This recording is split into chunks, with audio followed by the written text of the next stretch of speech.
Welcome to the Recycling Works TV show, an environmental talk show that informs, educates, and inspires viewers to recycle. Hi, I'm your host, Mary Darby. And I'm Judy Knowles, your co-host, and we are really happy to have an exciting guest for you today here. Absolutely. Today we will have with you a scientist in the school system. Her name is Dr. Lisa Alexander. Hello, Lisa. How are you? Hi, Mary. Good. And yourself and Judy? Wonderful. Fine. We're so happy to have you here. Yes, we are. Yes. Recycling Works TV is so important because we link schools, businesses, and communities together to educate on why and how recycling works. And Lisa will fill that gap for us today on why the students in our communities should know all about science at an early age. Lisa, tell us a little bit about yourself. How did you get involved in science, and what are you certified in? Well, I'm a 15-year formal educator, but I've also been an informal educator. And what that means is that I've worked with zoos and aquaria and a variety of nature centers. Formally, I have 16 certifications, so science is not everything to me. It's just my heart. And for me, science is what starts children out on their very first crawl, starts children out in examining their hands when they're babies, the eyes and smiles of their parents. It's all about observation, and that's science. So for me, just about every other part of the curriculum is just simply science. We read in science, we perform mathematic computations in science, we also find place in science. So social studies is also a part of science.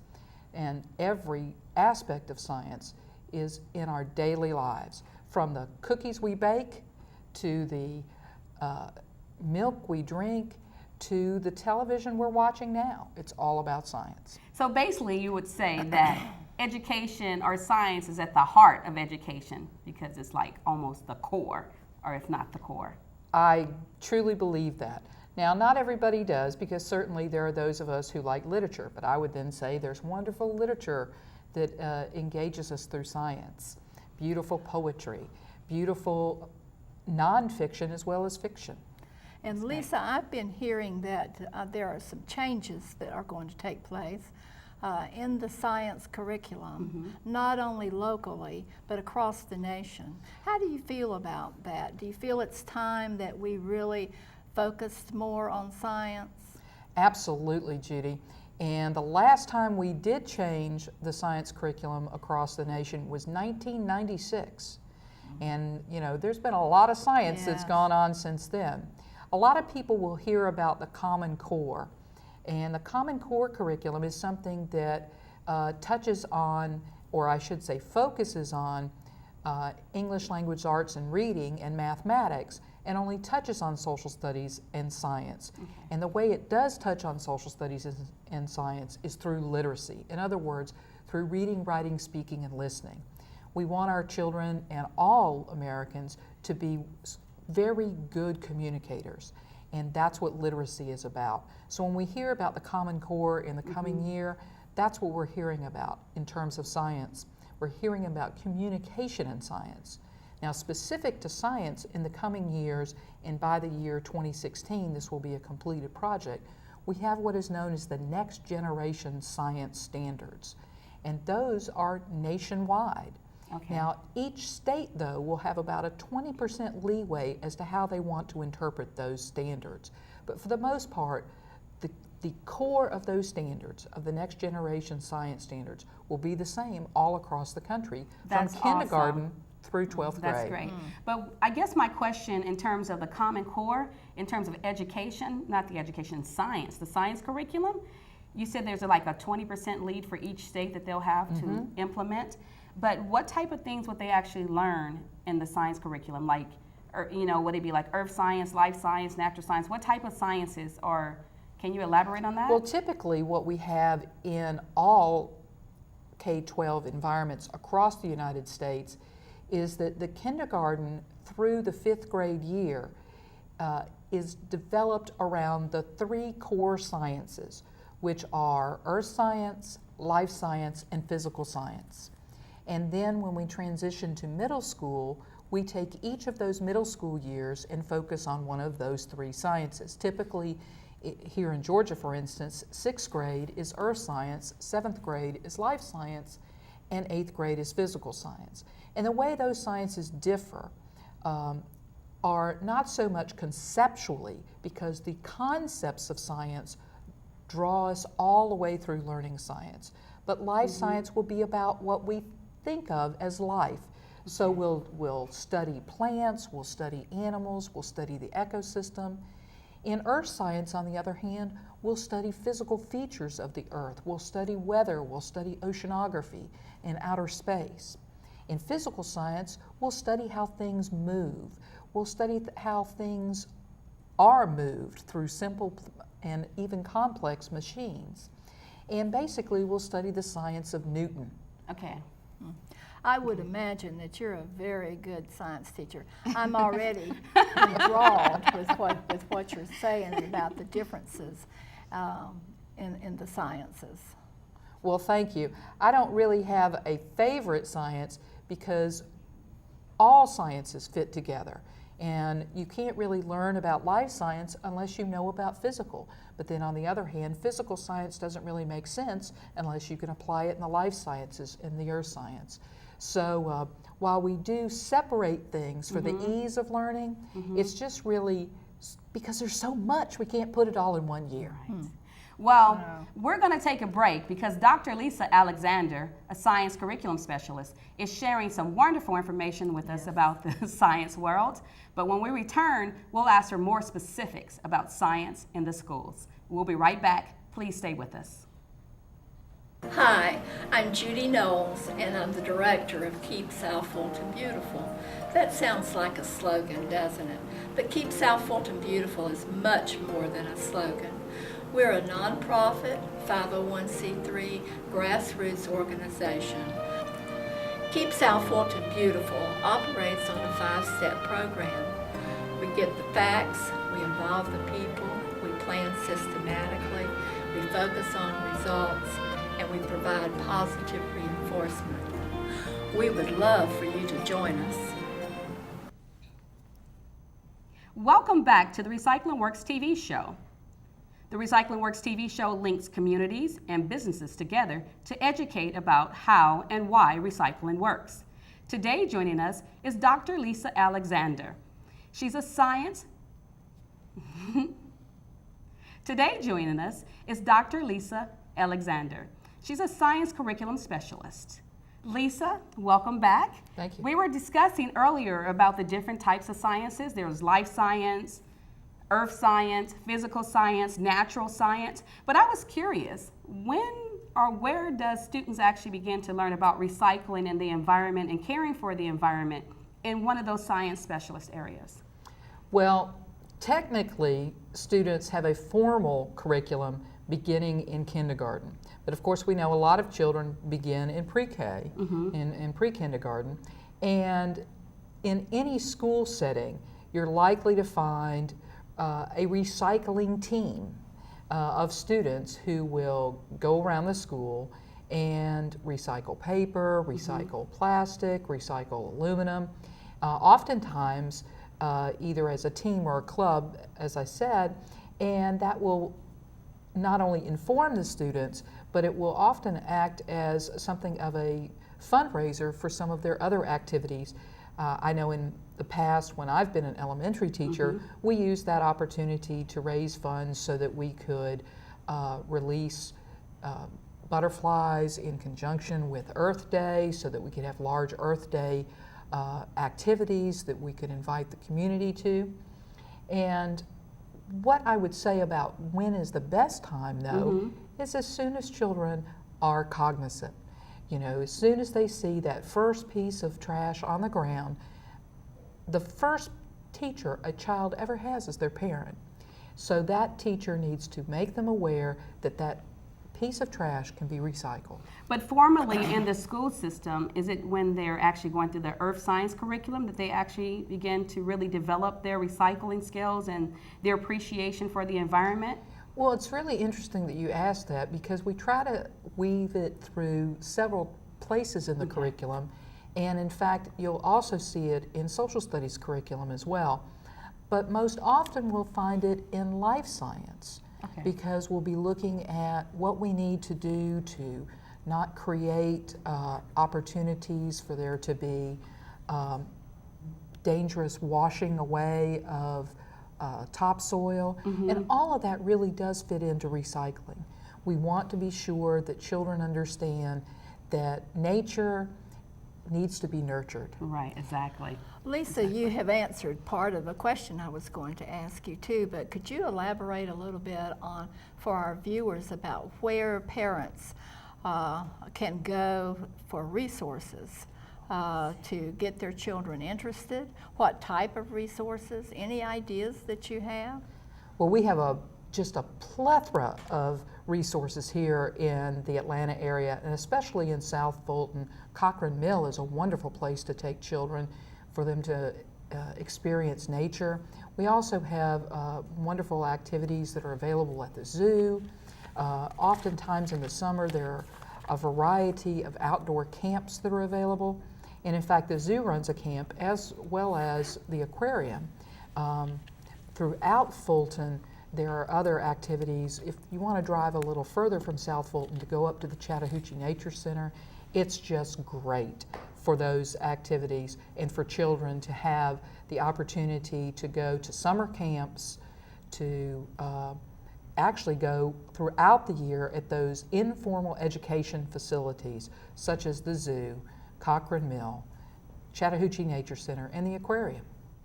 I would like to say we're going to take another break, but before we do, we would like to let all the businesses know that we are here to partner and collaborate with you about why recycling works, and we would love to have you as a guest on our show. We are here to support you and to work with you. We'll be right back after this break. By playing Recyclopoly, I learned that I don't have to put my old broken bike in the trash. Instead, I can help the environment and recycle it. Learn what you can recycle. By playing Recyclopoly, I'm playing. We're playing and it's fun, fun, fun. We're playing too. Recyclopoly, the Go Green game that should be in every household, school, and business. Order yours today. www.recyclingworkstv.com. Welcome back to Recycling Works TV. I want you all to know that I'm really being educated and inspired and informed by Dr. Alexander today. And I want to start out this segment with a question on who determines the curriculum for our students nowadays in the schools, and how does that reviewed? How can the general public, or can the general public review the curriculum before the next school year, say? Well, that's a very good question, Judy.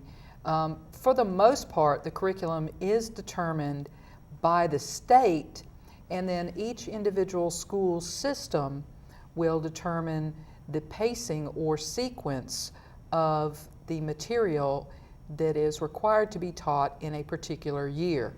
And of course, that material is aligned with the CRCT for grades 3 through 8. And then in high school, it's aligned with the end of course test. Some courses, of course, don't have a test, but it's still aligned with what the state standards are set at. And those state standards are determined to some degree by the national standards. Again, as I mentioned earlier, the states can take about 20% of their own and recreate, in other words, the pace or the sequence, or even sometimes the year that something is taught in. In this way, students are given activities all over the state that are similar, so that if a student is going to school in DeKalb County and changes in the middle of the year and comes to Fulton, they should be receiving pretty much the same course sequence, if nothing else. They may have been exposed to something in DeKalb earlier in the year, but by the end of the year they should receive all of that year's curricular studies. I'm sorry, Lisa, but for the viewers, will you please explain what the CRCT is? Oh, That's what I absolutely. was just going to Yeah. ask. Yeah, the CRCT is the test that children both loathe and love, depending on how they feel about testing. And it is the test that's required by the No Child Left Behind Act Okay. that was passed a number of years ago, actually in 2000. And CRCT simply means Curricular Referenced Competency Test. And what that just means is that it is a test that is directly aligned to what we teach. Unlike what many people are familiar with, the ITBS, which is the Iowa Test of Basic Skills, that's based on what they teach in Iowa. Right. But right. it's still offered all across the country and is often used as a bellwether of advancement. But every state has their own testing mechanism, and here in Georgia, ours is the CRCT. And an EOCT is simply an end of course test. Okay. And in high school, that is found in biology, and it is also found in physical science. Do you see the future of Georgia, our students, things that will encourage more recycling and more science education? And is it fun? How do you make it fun so the students are interested in it and remain interested? Oftentimes students loathe or even fear science because science has such a language all unto itself. But when you think about it, you know, students who love music, that's something that has a language all unto itself as well. Students who love art, a language all unto itself. It's whether or not that is presented, science in this case, in an interesting manner, in an engaging manner. And as I've said before, science is all around us, so it can't help but be engaging as far as I'm concerned. And so recycling too is or should be all around us. I know at home I am constantly separating my plastic from my aluminum Awesome. and my paper. Sometimes my dogs don't help with that process. But children, very young children especially, really seek to model what adults do. And as long as we, every single one of us as a teacher, informs children of the necessity to recycle, inspires them to recycle, we'll be able to educate them to recycle. And why do you think recycling is important? Well, we have a limited number of resources. This is the only earth we've got. Exactly. And while water is recyclable, meaning through the water cycle, it rains, it goes back into the earth, and it goes back up into the sky, to make it very simple, rather than to go into evaporation and exactly. right. But we know that we can recycle our water, and that the earth basically recycles it for us. But the earth will not recycle a piece of plastic. You know, I did not know, I heard someone say earlier that chemistry was actually like baking cakes and cookies was actually a form of chemistry. Absolutely. Right. That's It- right. When you bake, you are definitely a chemist, because everything must be measured precisely, the heat must be applied precisely. Baking of any form is all about chemistry. Now cooking, there's some art to that, but baking, until you start to decorate, that's when the art comes in, but the actual baking is chemistry. And just as pasteurizing our milk is chemistry, and for some of us who like our spirits, making that beer and wine and other spirits is all about chemistry. I like to say you can really grab the attention of a high schooler two different ways in chemistry class. Teach them how to blow something up and teach them how to distill alcohol. That's great. Judy, I need to put you on hold for just a second. We need to take another break.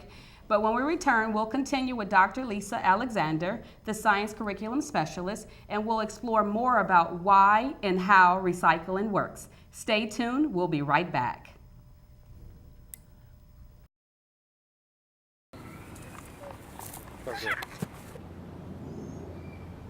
Daddy, recycle this, recycle this. Where you learned that from, son? Recycleopoly, Dad. Play Recyclopoly and learn why and how recycling works in a fun way. Order yours today, 770-893-8861 or www.recyclingworkstv.com. Welcome back to the Recycling Works TV show, and today we have as our guest Dr. Lisa Alexander, a science curriculum specialist. And Lisa has been sharing with us absolutely wonderful information about the environment and the importance of recycling and how recycling and life science, earth science, natural science all relate, and how science is actually the heart of education. Lisa, we would like to ask you, you are a wealth of information. I'm sure that you're probably a part of some boards, or you do some volunteer work or some neighborhood association involvement. Is there anything you'd like to share with us about other things you do outside of the science area? Well, I am involved with a couple of boards. I am on interesting that you should mention it, my neighborhood board. Okay. And that's in Hapeville, so in South Fulton. And I happen to live right across from a park, and we seek to keep the park safe and open to everyone who might want to use it. And it's a wonderful green space. We have about 6 parks in the city of Hapeville, and that's one of the parks right in front of my house. In fact, it's the reason I bought my house there. Oh, cool.